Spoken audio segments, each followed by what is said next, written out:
The blood moon eclipse hung over the Silver Peak Assembly grounds, casting crimson shadows across the gathered pack. Lyra Lee stood in the center of the stone circle, her wrists bound with ceremonial silver chains that burned against her skin. Around her, hundreds of wolves had gathered to witness her humiliation. Lyra Lee of the eastern border, Beta Corveth's voice rang out across the silent crowd. You stand accused of the gravest deception. For 3 years, you have hidden your defect from the pack. Lyrelai kept her chin high despite the trembling in her legs. She could feel their disgust pressing against her like a physical weight, all except for the scents themselves. Where other wolves could read emotions, intentions, and truths through pheromones, she sensed nothing but empty air. Scent blind, someone hissed from the crowd, an omega who can't even smell her own kind. Useless, another voice called out. Dead weight. Her younger sister Tavira stood at the crowd's edge, tears streaming down her face, held back by 2 enforcers. At barely 16, Tavira was too young to challenge pack law, too weak to fight for her sister's freedom. The law is clear, Corveth continued, his scarred face twisted with satisfaction. He had waited years for this moment, ever since Lyrelai had refused his advances. An omega who cannot smell cannot serve, cannot mate, cannot contribute. The pack's resources are precious, especially with winter approaching. I've served as a healer for 5 years, Lyrelai said, her voice carrying despite her fear. My condition has never... Silence, Corveth snarled. You've hidden behind your pretty face and your mother's reputation long enough. But your mother is dead, and her protection died with her. The crowd murmured its agreement. Lyrelai's mother had been the pack's most gifted healer, respected despite being an omega. But she died 6 months ago, and without her shield, Lyrelai's secret had been exposed by a jealous pack member who'd seen her fail to react to a dominance display. You have 2 choices, Corveth announced. Accept your rejection and leave Packlands forever, or face execution for your deception. Lyrelai's throat constricted. Rejection meant becoming rogue, literally wolfless, packless, as good as dead. Winter was coming, and lone wolves didn't survive the frozen months. But execution meant Tavira would be orphaned, left to Corveth's mercy. She looked at her sister's terrified face and made her choice. I need neither option, Lyrelai said, her voice growing stronger. I invoke the right of last testament. Corveth's eyes narrowed. You have no right to... Every wolf facing rejection has the right to speak their truth, Lyra Lee interrupted. It's pack law, older than your beta position, Corveth. The crowd stirred uneasily. She was right, and they knew it. Lyra Lee took a deep breath, feeling her wolf stir inside her chest. Weak as always, but present. You call me defective, she began, her voice carrying unexpected authority. Useless, a burden. You say I cannot smell, therefore I cannot serve. But I have seen more truth without scent than most of you have seen with it. Enough of this, Corveth started. I've watched you, Beta Corveth, steal from pack stores while others starved. I've seen you strike omegas where bruises won't show. I don't need scent to see corruption. It shows in actions. The crowd had gone very still. Several wolves were now looking at Corveth with new suspicion. And if the pack rejects me for the defect I was born with, Lyrelai continued, then I will not beg for mercy. I will not run like prey. She straightened her spine, raised her bound hands to the eclipse above, and spoke the words that would seal her fate. I accept my fate as a rejected omega. The words rang out with such force that several wolves stepped back. I accept that I am scent blind. I accept that I am different. And I accept that if this pack has no place for those who are different, then perhaps I have no place here. The silence that followed was absolute. Even the wind seemed to hold its breath. Then, from the shadows beyond the circle, came a voice that made every wolf present drop to their knees. She will not be rejected. The figure that stepped from the darkness moved like smoke given form. Lyrelai, still standing while every other wolf knelt, watched him approach with confusion. She couldn't smell what the others clearly could, the overwhelming presence that had reduced proud warriors to trembling pups. He wore traveling clothes, dusty and worn, with a deep hood that shadowed his face. But his voice, that voice carried a power that seemed to resonate in her very bones. "Who dares interrupt pack judgment?" Corveth managed to stammer from his knees, though sweat beaded on his forehead. The stranger pushed back his hood, and Lirali's breath caught. He was magnificent and terrible at once, sharp cheekbones, eyes that held the glow of an alpha wolf, but something more, something ancient. Scars traced patterns across his neck that looked almost like ritual marks. "I am Carrion Valdris," he said simply. The name hit the pack like a physical blow. Several wolves whimpered. Even Corveth went pale. Valdris, the royal bloodline, the Alpha King's own family name. But that was impossible. The Alpha King ruled from the northern citadel 1,000 miles away. He never traveled to border packs, never involved himself in local justice. You cannot be," Corveth whispered. Carrion's eyes flashed gold, and his power rolled over the assembly grounds like thunder. "Do you question me, Beta?" "No, my lord," Corveth gasped. "But the Alpha King travels with guards, with ceremony." "I dismissed my guard weeks ago," Carrion stated, "traveling alone to investigate the plague spreading through border territories. Sometimes truth requires discretion." He walked past the kneeling wolves, straight to Lyrelai. "You would reject a healer who served you faithfully? Cast out a wolf for being born different?" He stopped directly in front of her. This close, Lyrelai could see his eyes were not just gold, but held flecks of silver and blue, like a winter sunrise. He studied her face with an intensity that made her heart race. "You can't smell me," he said. It wasn't a question. "No," Lyrelai admitted. "I can't smell anyone." Something flickered across his features. Surprise? Interest? "And yet you stood while others knelt. You spoke truth while others cowered." He reached out, and with one claw sliced through the silver chains binding her wrists. "Tell me, little healer, do you know why the moon is eclipsed tonight?" Lyrelai rubbed her burned wrists. "The lunar eclipse. It happens every 50 years. "Every 50 years," he agreed, "on the night when the moon goddess chooses her marked ones. The night when true mates can recognize each other without scent, without touch, by soul alone." The pack stirred uneasily.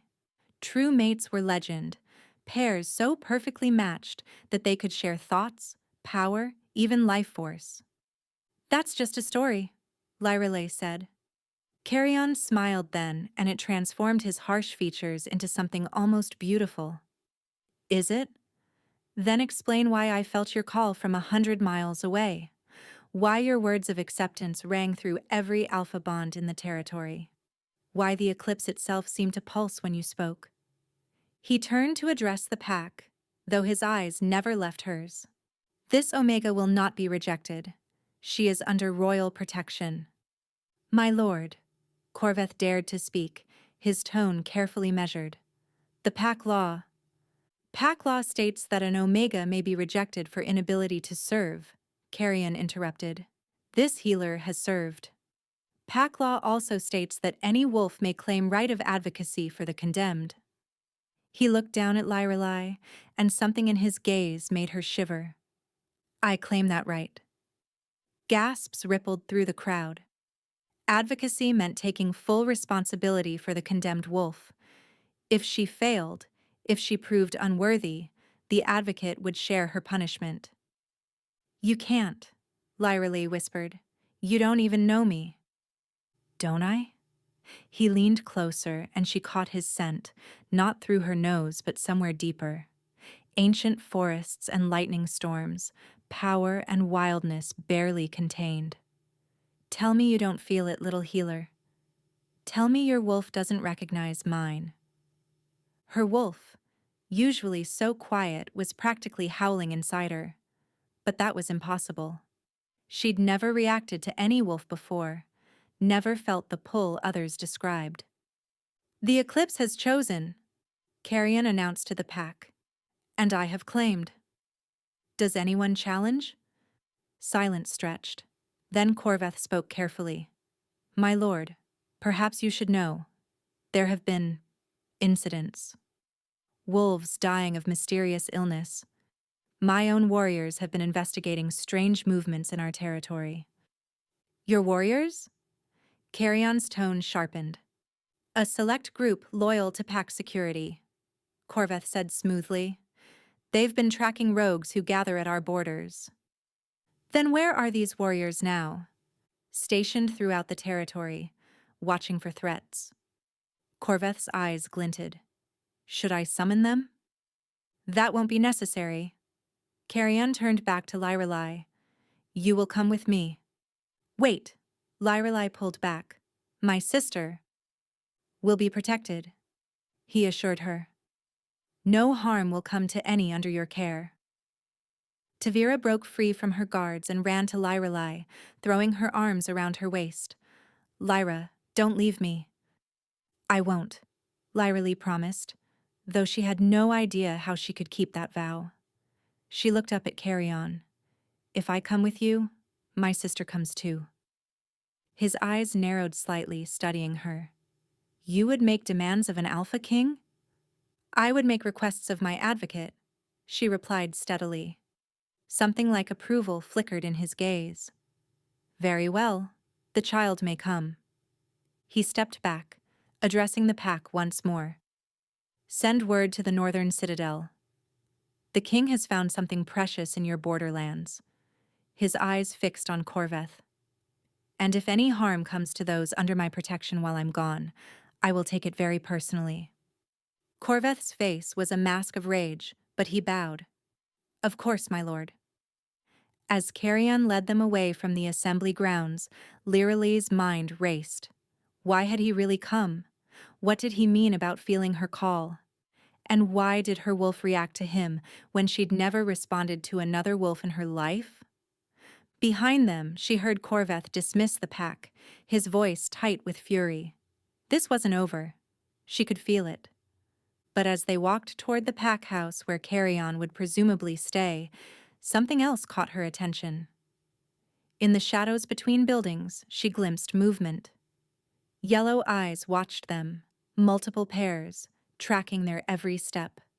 My lord, she whispered. We're being followed. Carrion didn't turn, but she saw him smile. Yes, they've been following me for weeks. Who are they? Rogues, he said simply. Rejected wolves like you almost were. They've been gathering in the borderlands, hunting something. Hunting what? He stopped then, turning to look at her with an expression she couldn't read. Tell me, little healer, has anything strange happened in your pack recently? Wolves disappearing? Mysterious illnesses? Lyrelai's blood chilled. 3 wolves have died in the last month. The healer, my mother, couldn't determine the cause. She died trying to cure the last one. Carrion's eyes flashed. Died? Or was killed? Before she could answer, a howl split the night. Then another. And another. The rogues weren't just watching anymore. They were surrounding them. Get behind me, Carrion commanded, his body already shifting into a defensive stance. Lyrelai pulled Tavira close, her heart hammering as shadows detached from buildings all around them.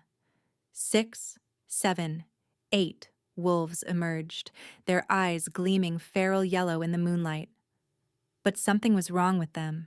Their fur was patchy, their movements twitchy, almost rabid.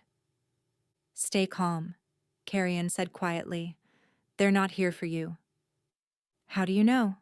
Lyrelay whispered. Because they're here for me. The largest rogue, a scarred gray wolf, shifted to human form.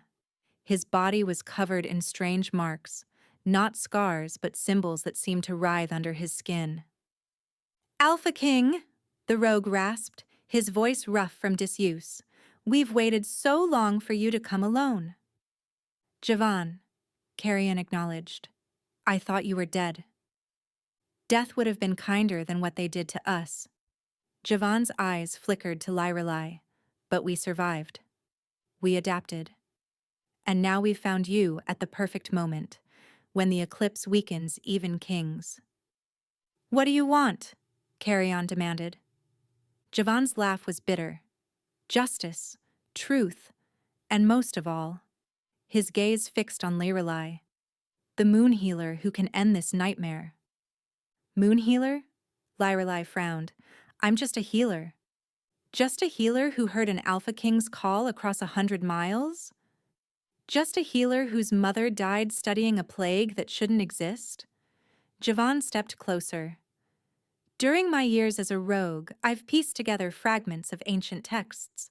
The eclipse prophecy speaks of one like you. Don't listen to him, Carrion warned.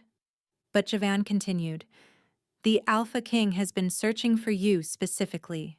A healer who could survive the moon plague, the same plague that's been killing wolves in border packs. Lyrelai's mind raced. The illness that killed my mother? Not an illness, Javan said. A weapon. Created by the Northern Citadel to control rogue populations. Only the Alpha King has the antidote. You're lying, Carrion said, but Lyrelai heard something in his voice. Not denial, but desperation. Am I? Then why are you really here, Your Majesty? Why did you come to this insignificant pack on this specific night? The rogues were closing in, their circle tightening. Tavira whimpered, pressing closer to Lyrelai. Tell her, Javan demanded. Tell her why you knew exactly where to find her. Tell her about the dreams. Carrion's jaw clenched. This isn't the time. The dreams?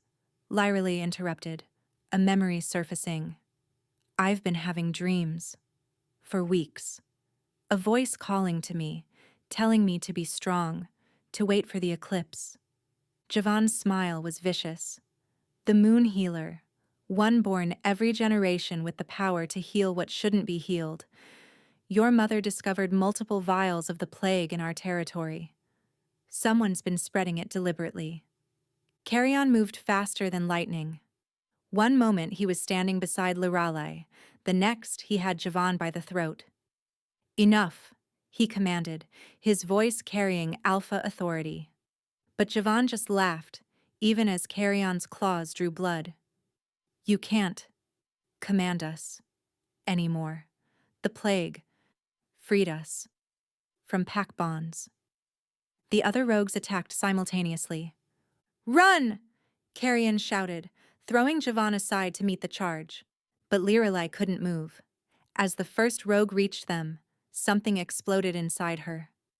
Power, raw and ancient, burst from her core.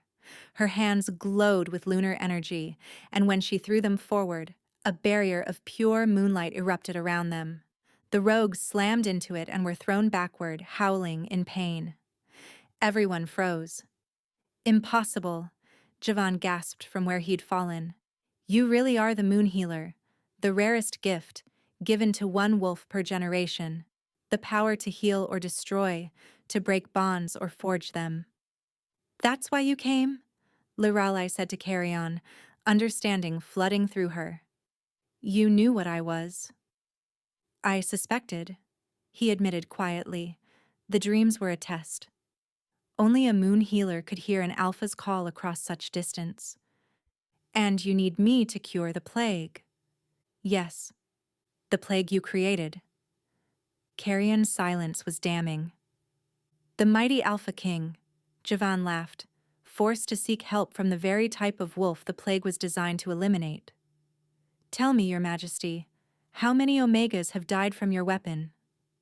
It wasn't meant for Omegas, Carrion said through gritted teeth. It was designed to target rogues, wolves who threatened pack stability. But it mutated, Javan continued. Started killing anyone with weakened wolf spirits. Omegas, elders, pups. Lyrelai felt sick. My mother was trying to find a cure, Carrion said. I've been searching for you for 2 years, since the plague first mutated. The dreams were my last hope, a call sent through the Alpha network to find someone with your gift. And if I hadn't answered? His expression was grim. Then half the wolf population would be dead within a year. Including you, Javan added with satisfaction. The plague has reached the northern citadel, hasn't it? Even now you can feel it in your blood, the weakness, the slow burn. Lyrelai looked at Carrion more closely. Now that she knew what to look for, she could see it. The slight tremor in his hands, the sweat on his brow despite the cool night, the way he favored his left side. You're infected, she breathed. We all are, Javan said. Every wolf who's been exposed carries it now. Some die fast, some slow, but all die eventually. Unless what? Unless the moon healer makes a choice. Javan's smile was predatory. You can cure the plague, little Omega, but the cure requires a sacrifice. A life for a life, an Alpha's blood for Omega salvation. He gestured to Carrion. So what will it be? Save the king who created this plague, or let him die and save the rest of us? Before anyone could respond, the sound of running paws filled the air. The pack was coming, drawn by the commotion. We're not done, Javan promised, as he and his rogues melted back into shadows. The eclipse lasts 3 nights. You have until then to decide who lives and who dies. They vanished just as Corveth arrived with his warriors, the ones he'd mentioned earlier. My lord, Corveth said, taking in the scene. Are you harmed? No, Carrion replied, though Lyrelai could see the effort it took to stand straight. The rogues are gone. For now. He turned to Lyrelai. We need to talk. Privately. But as he took a step toward her, his eyes rolled back, and the Alpha King collapsed.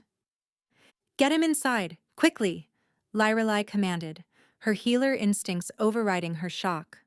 Corveth's warriors hesitated, looking to their beta for direction. His face twisted with calculation. The Alpha King was vulnerable, unconscious. This was an opportunity. Did you not hear her? Tavira spoke up with surprising courage. The king claimed her as protected. That makes her word law until he wakes. The child is right. Elder Mayleith emerged from the crowd, the ancient healer leaning heavily on her staff. Bring him to the healing chambers. Now. The warriors finally moved, lifting Carrion's unconscious form. As they carried him, Lyrelai noticed dark corruption spreading up his neck, the plague advancing rapidly. In the healing chambers, Lyrelai worked frantically.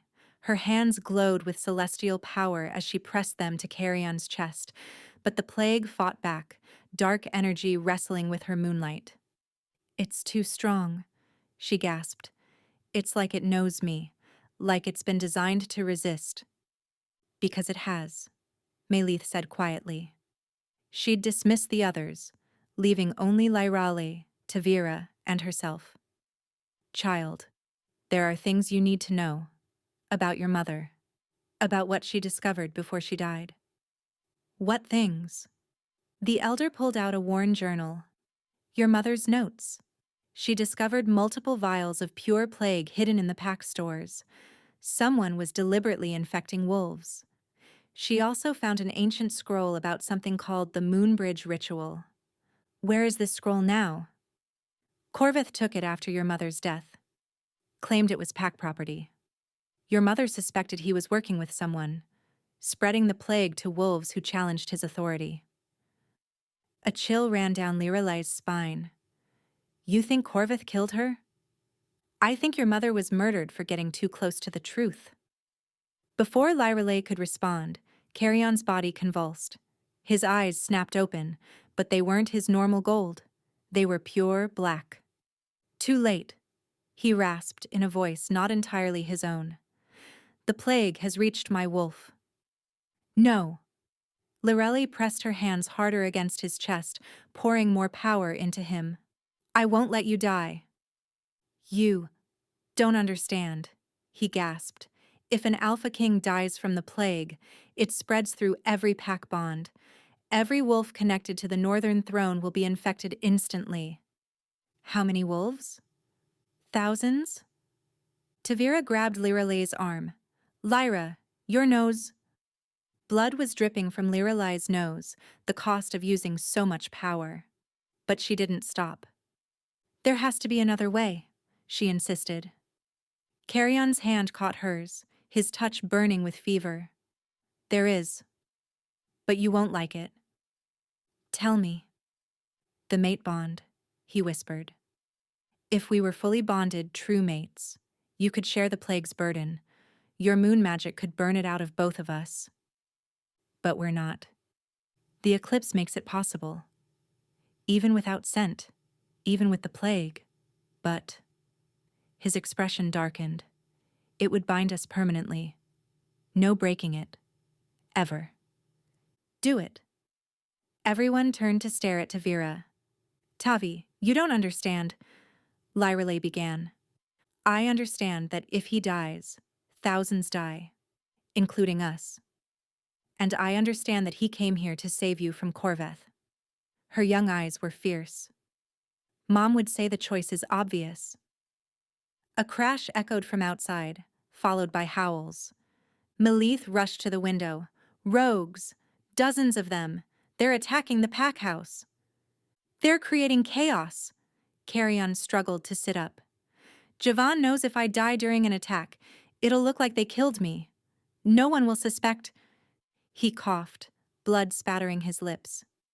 Decide now, little healer, Melith urged. We're out of time. Lyrelay looked at Carrion. This stranger who was the enemy, the creator of the plague killing her people, but also the wolf who'd saved her from rejection. She thought of her mother, who'd died trying to find a cure, of the thousands who would die if she didn't act. How do we form the bond? She asked. A blood exchange under the moon's light, sealed with a mark, Carrion said. But Lyrelay, once done. I know. She helped him stand, supporting his weight. We need to get to the roof. Under the eclipse. They stumbled through the chaos. Pack wolves fought rogues in the corridors. Behind them, Corveth's voice rang out, directing his warriors with suspicious precision. On the roof, the blood moon eclipse bathed everything in red light. Carrion collapsed to his knees, the plague marks covering half his face now. Tell me what to do, Lyrelay demanded. Your blood on my lips, mine on yours. Then, he hesitated. Then I have to bite you. Mark you as mine, and you have to mark me in return. Will it hurt? His laugh was pained. Everything worth doing hurts. Lyrelay didn't hesitate. She bit her own wrist, letting blood well up, then pressed it to his mouth. He did the same, his blood touching her lips. It tasted of ancient power and wild storms. Immediately she felt it, a connection sparking to life. Not complete, but building. Now the mark, he gasped. He pulled her close, his breath hot against her neck. I'm sorry for this, he whispered, then his teeth sank into the junction of her neck and shoulder. Pain exploded through her, but underneath it was something else. Connection, belonging, home. She could feel him, really feel him, for the first time. His determination, his guilt over the plague, his desperate hope that she could save them all. And underneath it all, something that made her gasp. He'd been dreaming of her for months, long before the plague reached her pack. The dreams hadn't been just a test. They'd been a lonely king calling out to his mate. Your turn, he managed, baring his throat. Lorelai's wolf rose up, stronger than ever before. She bit down where his neck met his shoulder, marking him as hers. The world exploded. Power rushed between them, silver and gold mixing, moon and sun united. The plague hit the combined force of their bond and screamed. She felt it burning away, destroyed by something it was never designed to fight. True mate magic, the rarest power in wolf history. When the light faded, they were both on their knees, foreheads pressed together, breathing hard. "It worked," Carrion whispered. "I can't feel the plague anymore." "Neither can I." She could feel other things, though. His emotions, his thoughts at the edges of her mind, his wolf calling to hers. A slow clap echoed across the roof. They turned to find Corveth standing there, holding Tavira with a knife to her throat. Behind him stood his warriors, the same ones who'd been suspiciously prepared for tonight's events. "How touching," the beta sneered. "The Alpha King and his broken Omega. Too bad you won't live to enjoy your bond." "Let her go," Lorelai commanded, her wolf rising. "I don't think so. You see, I've been working with Javon for months. The plague? I've been spreading it, yes, but not for the reason you think." His smile was vicious. "Every wolf who dies from it rises again, changed, bound to serve whoever holds the plague's source." He pulled out a vial of black liquid, "One of 3 pure strains I found in your mother's stores.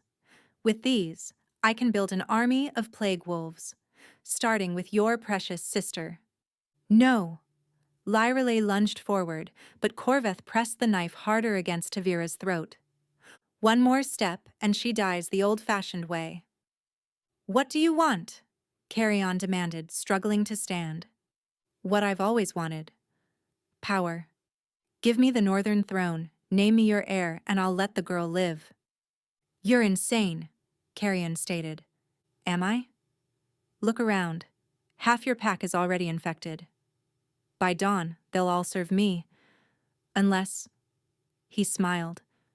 "The Moon Healer agrees to serve me instead. Your power could make me unstoppable." He pressed the vial against Tavira's lips.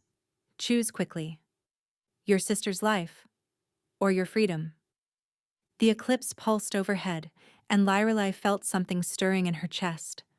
Not just her magic, not just the mate bond, but something else. Something ancient and powerful that had been waiting for this moment.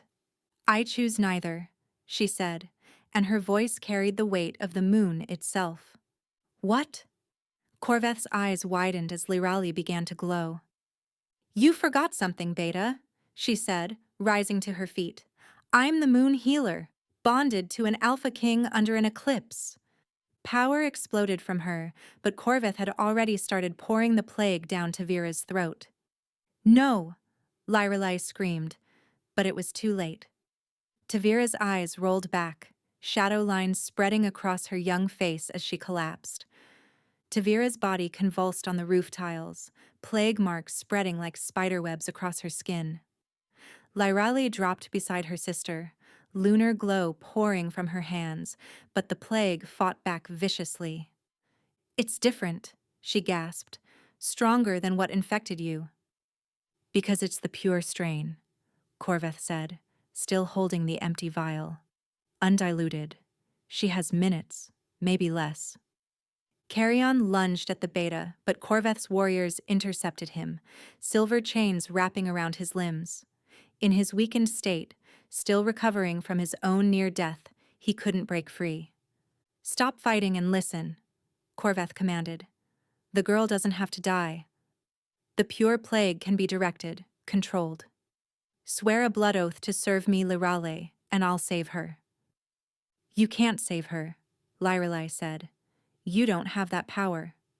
"No, but you do." He pulled out an ancient scroll. "The Moonbridge ritual from your mother's belongings. It allows a moon healer to transfer life force from one wolf to another. You could put your own life force into your sister. Burn out the plague with your essence." "Of course." His smile was cruel. It would leave you permanently weakened, unable to use your powers against me. Tavira's breathing was becoming labored, each breath a wet rattle. Lyrelai, don't! Carrion managed through gritted teeth. If you're weakened, the mate bond will— Will what? She demanded.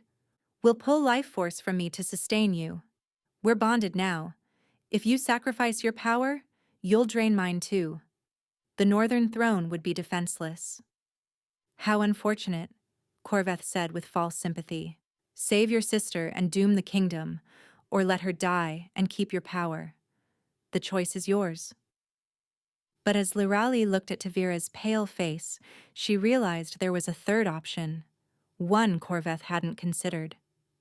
The Moonbridge ritual, she said slowly. It transfers life force. Yes. Any life force? Corveth's eyes narrowed. What are you— The plague is alive, isn't it? It has its own dark life force. She stood, power crackling around her. What if instead of transferring my life to Tavira, I transfer the plague's life into something else? That's impossible, Corveth scoffed. The plague can't be moved? But you just said it could be directed, controlled. Lirale's hands began glowing brighter. And I'm bonded to an Alpha King. Do you know what that means? She could feel Carrion's understanding through their bond, felt him gathering his strength. It means I have access to the Alpha Command of the entire Northern Territory, she continued. Every wolf, every bond, every connection. You wouldn't dare, Corveth stepped back. If you try to transfer the plague through the pack bonds, not through them, into one specific bond. She met his eyes. Yours. Corveth's face went white. I'm not bonded to anyone. Aren't you? Lyrali smiled coldly. Every beta is bonded to their pack. And you've been spreading the plague for months. It's in your blood, your bones, your wolf. You're already infected, just controlled. What happens if I take that control away? She didn't wait for an answer. Pulling on her moon magic and Carrion's alpha power simultaneously, she reached out to the plague in Tavira's body.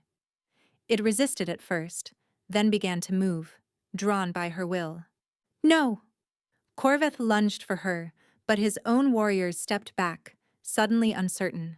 The plague flowed out of Tavira and hung in the air like a dark cloud.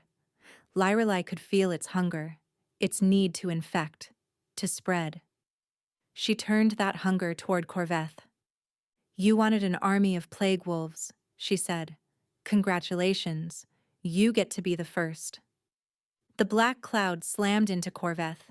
He screamed as his own creation turned on him, the pure strain he'd been immune to now recognizing him as a threat. Dark veins exploded across his skin, his eyes going completely black. Help! Me! He gasped, falling to his knees. The way you helped my mother? Lyrali asked coldly. The way you helped all those wolves you infected? But even as Corveth writhed in agony, Javan's voice echoed from the stairwell. Impressive, Moon Healer. But you've only solved one problem.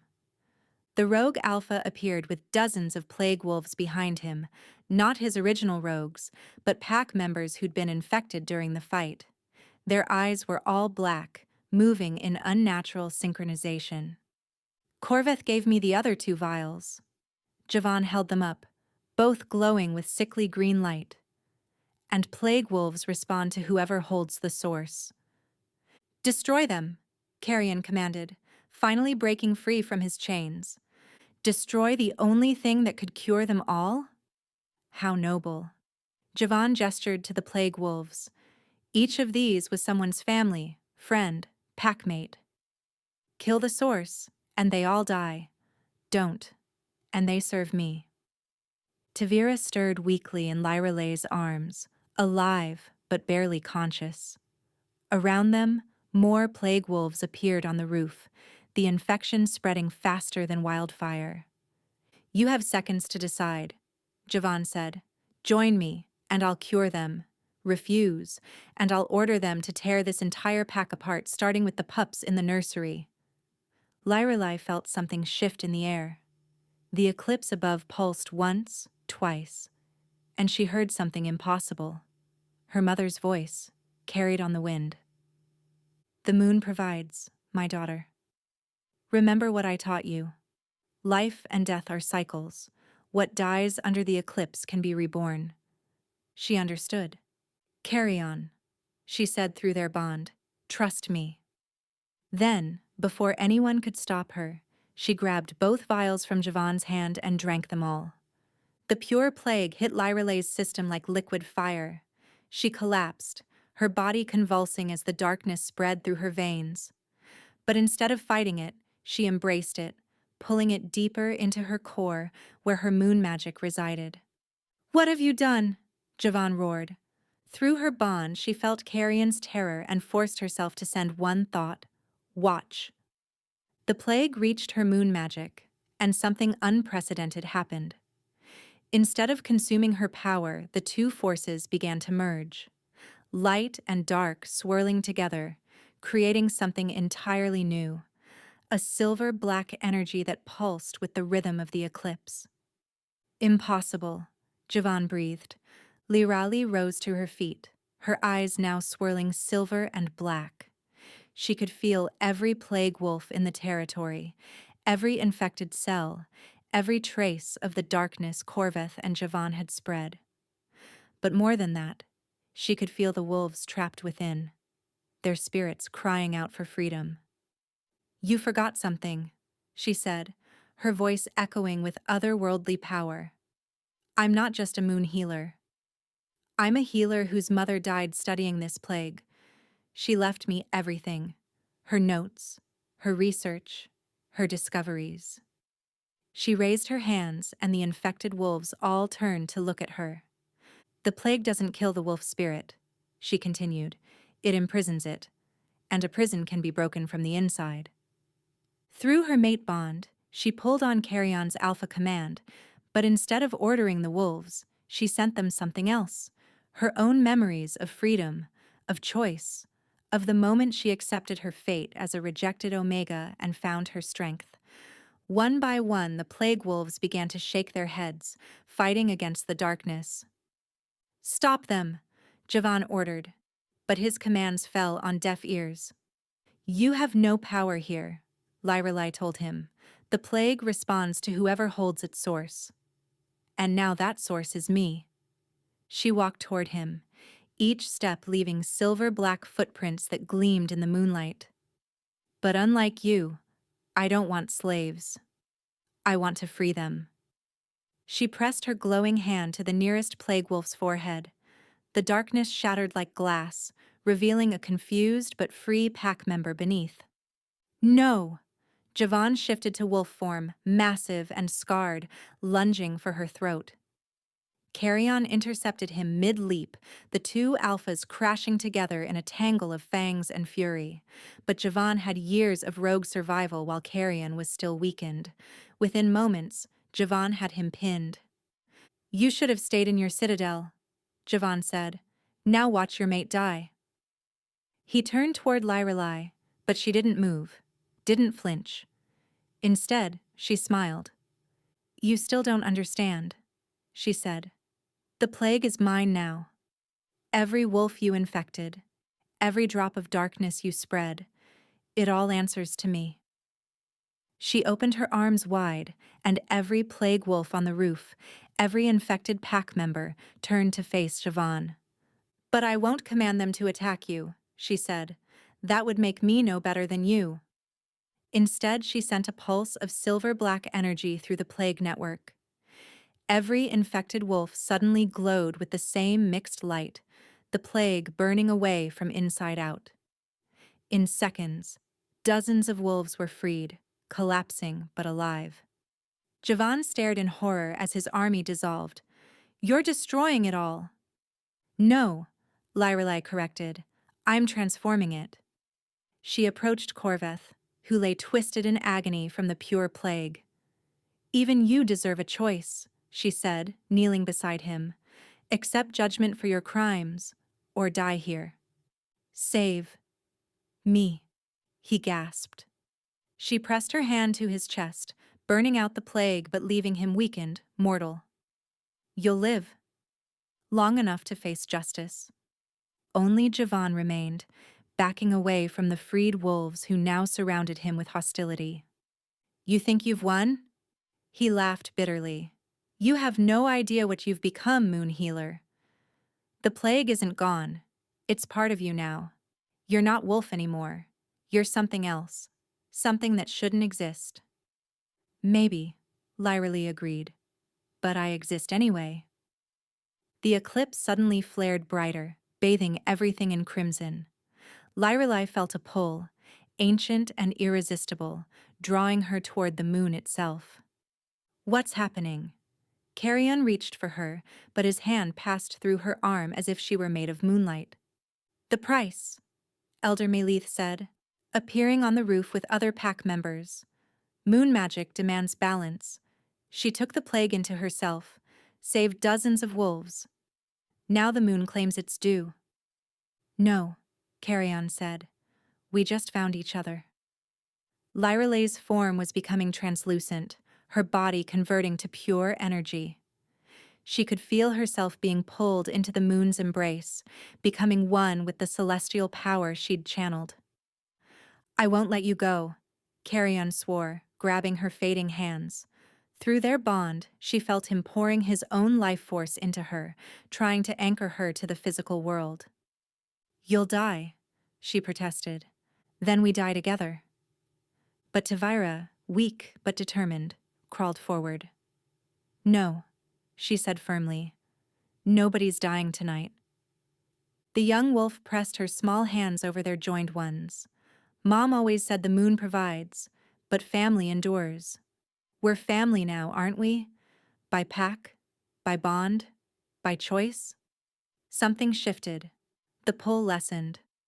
Around them, every freed wolf began to move closer.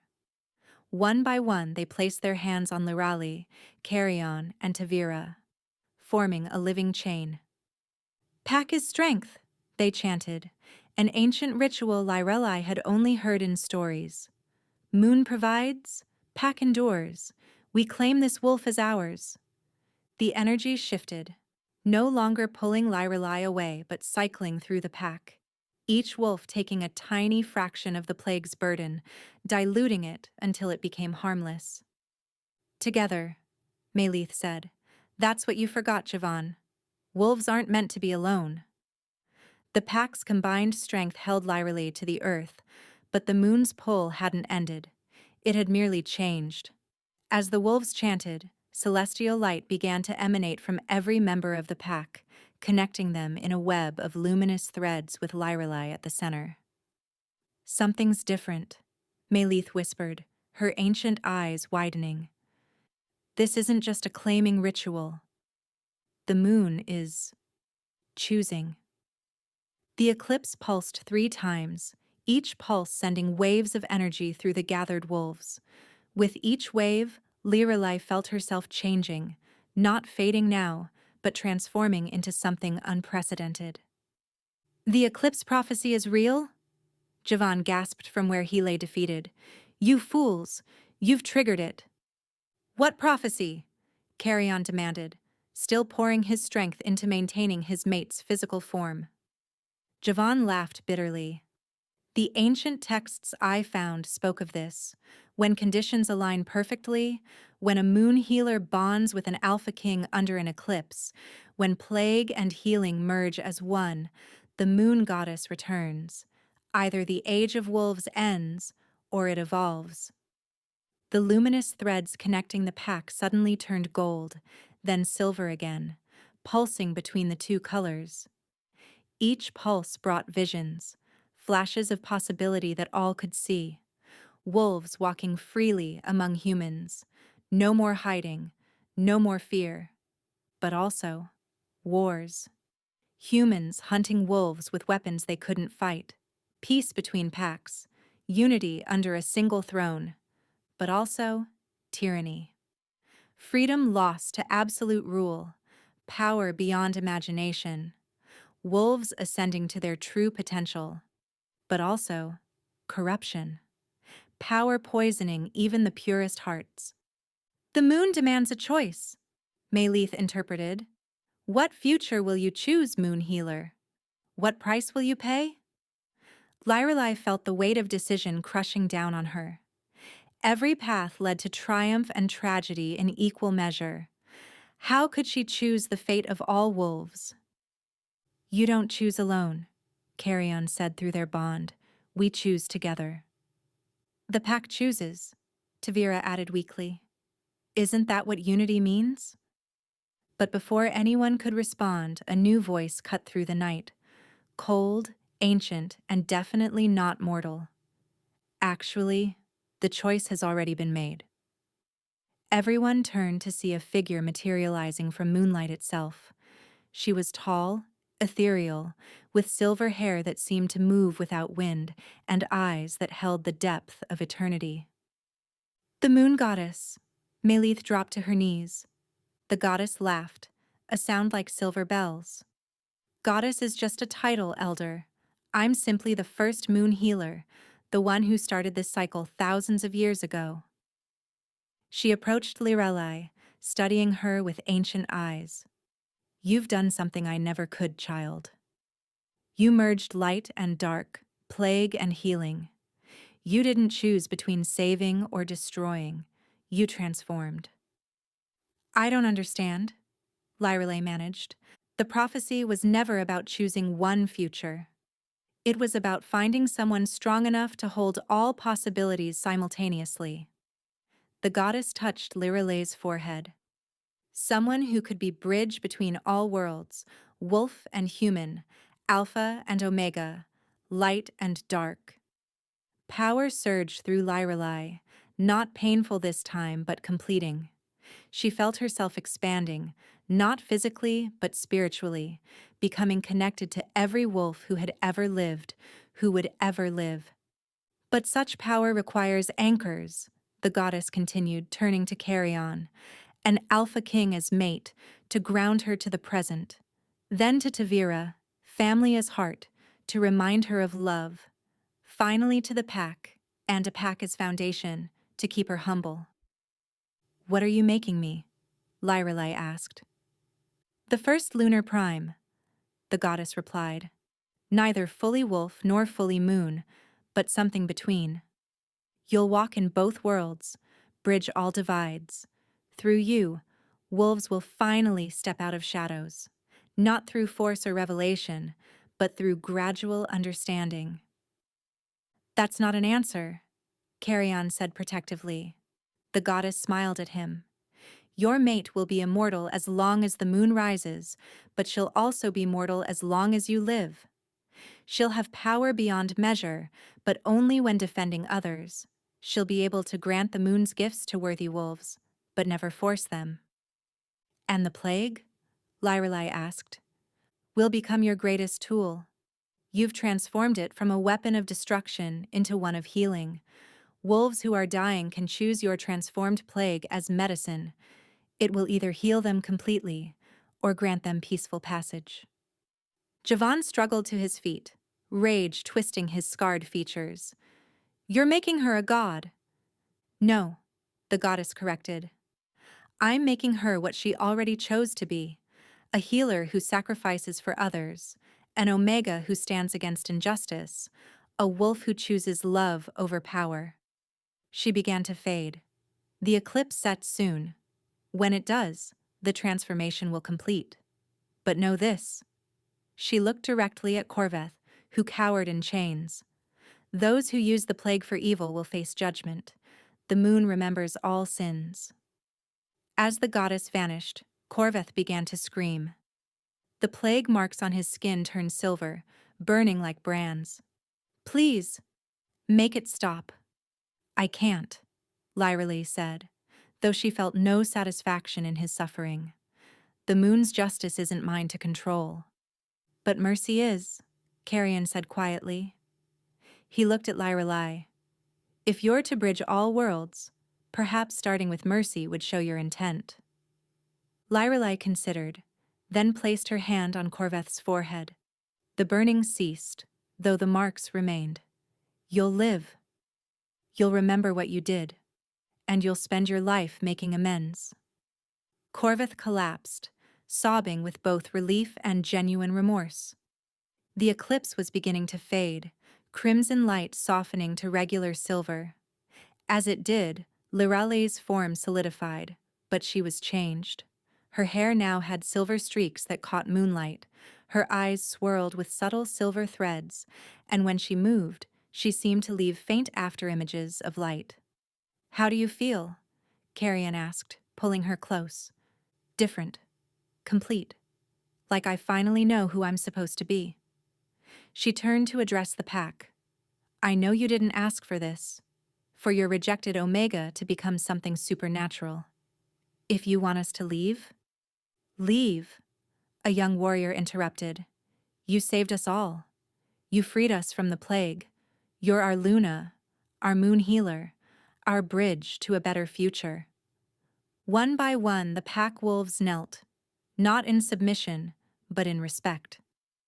"Rise," Lyrelai said softly. "We're pack. We stand together." As they stood, Javan made one last desperate move. He pulled a hidden blade, lunging not for Lyrelai but for Tavira. "If I burn, you burn with me," he said. Everything happened in slow motion. Lyrelai moved, not with wolf speed but with something faster, moonlight speed. She appeared between Javan and Tavira, the blade piercing her chest. But instead of blood, moonlight poured from the wound. "Impossible," Javan gasped. "I told you," Lyrelai said sadly. "I'm something new now." The light from her wound wrapped around Javan, and for a moment, everyone could see into his soul. The fear, the pain, the betrayal that had turned him rogue. The pack that had rejected him for being weak. The mate who had died from the original plague tests. Years of loneliness and rage that had twisted him into something monstrous. "I see you," Lyrelai whispered. "I see your pain. Let me heal it." "No," Javan struggled, but the light held him. "I don't deserve—" "Nobody deserves grace. That's what makes it grace." The celestial light entered him, and his scars began to fade, not just physical ones, but the spiritual wounds that had twisted him into a monster. The rage that had sustained him for years melted away, leaving only exhaustion and regret. When the light faded, Javan stood transformed, still scarred, but the madness gone from his eyes. He looked at his hands in wonder, then at Lirali in awe. You healed my soul." "The moon provides," she said simply. "Will you accept judgment for your crimes?" He nodded, tears streaming down his face. "I'll accept whatever justice you decree." "Then you'll work to heal those you hurt. Every wolf you infected, you'll help restore. Every family you destroyed, you'll serve. And perhaps, in time, you'll find redemption." The eclipse finally set completely, and regular moonlight bathed the roof. In that softer light, everything seemed possible. The pack stood together, unified in a way they'd never been before. Former enemies stood side by side, understanding that they were all part of something greater now. 3 months after the eclipse, Silver Peak territory had transformed beyond recognition. The pack house, once rigid with hierarchy, now bustled with wolves of all ranks working together. In the healing chambers, Lyrelai taught young wolves to harness moon magic, a gift that appeared more frequently now that she could awaken it in those with potential. "Focus on the feeling, not the power," she instructed a nervous Omega pup whose hands glowed faintly. "Healing comes from love, not force." Carrion watched from the doorway, pride warming his chest through their bond. 3 months of being mated, and he still marveled at how she'd changed everything. "Admiring your mate again?" Tavira teased, appearing beside him. Now nearly 17, she'd grown into her own power, not moon magic, but something else. She could sense truth in any wolf's words, a gift that made her invaluable in the new order they were building. Always, he replied without shame. The integration hadn't been easy. Many packs resisted the changes. Omegas given equal voice, rogues offered redemption instead of death, the rigid hierarchy softening into something more collaborative. But with Lyrelai's bridge between worlds and Carrion's royal authority, progress was steady. My lord, a messenger arrived, bearing news from the northern citadel. The human ambassadors have agreed to meet. Carrion's eyes widened. For generations, wolves had hidden from humanity. Now, with Lyrelai's ability to bridge worlds, they were taking the first steps toward coexistence. When? He asked. Next full moon. They're sending their Council of Science. They want to understand what we are. Later that evening, as the pack gathered for the communal hunt, another new tradition, Lyrelai stood before them all. Where once she'd stood in chains as a rejected Omega, now she stood free, glowing faintly with inner moonlight. 3 months ago, I accepted my fate, she began. I thought I was accepting death. Instead, I found life. We all did. Murmurs of agreement rippled through the crowd. Change is coming, she continued. The human world will soon know we exist. Some will fear us. Some will hate us. But some will understand. We must be ready to show them who we really are. Not monsters, not legends, but people.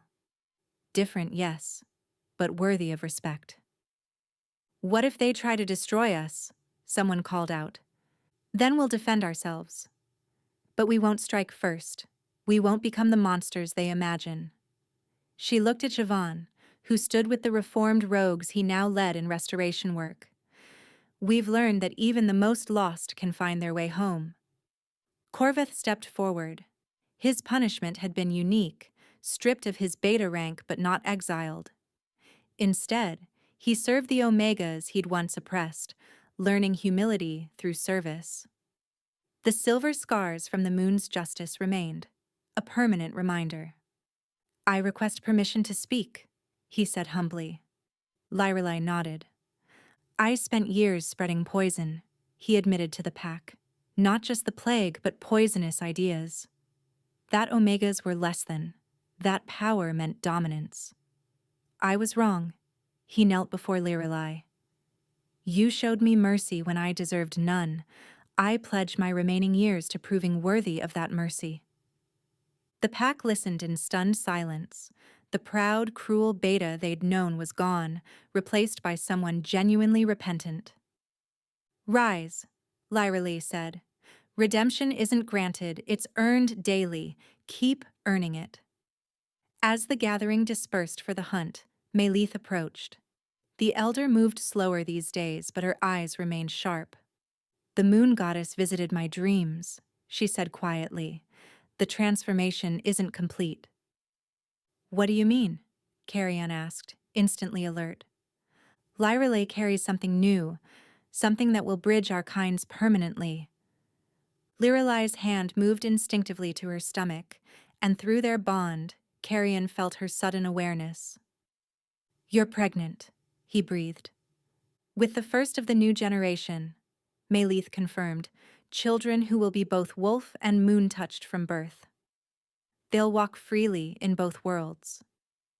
Tears streamed down Lyrelai's face as Carrion pulled her close. We're having a pup? We're having a future, she corrected. The full moon rose over Silver Peak, no longer crimson but silver bright and full of promise. Across the territory, wolves howled, not in threat or sorrow, but in celebration. The rejected Omega who'd accepted her fate had become the bridge to a new world. In the healing chambers, young wolves learned that power meant responsibility. In the training grounds, alphas and omegas sparred as equals. In the archives, scholars documented their history to share with humanity. And at the heart of it all, a moon-touched healer and her alpha king stood together, proof that sometimes the greatest strength came from accepting who you truly were. The age of hiding was ending. The age of understanding had begun. All because one Omega had the courage to speak 5 words: I accept my fate.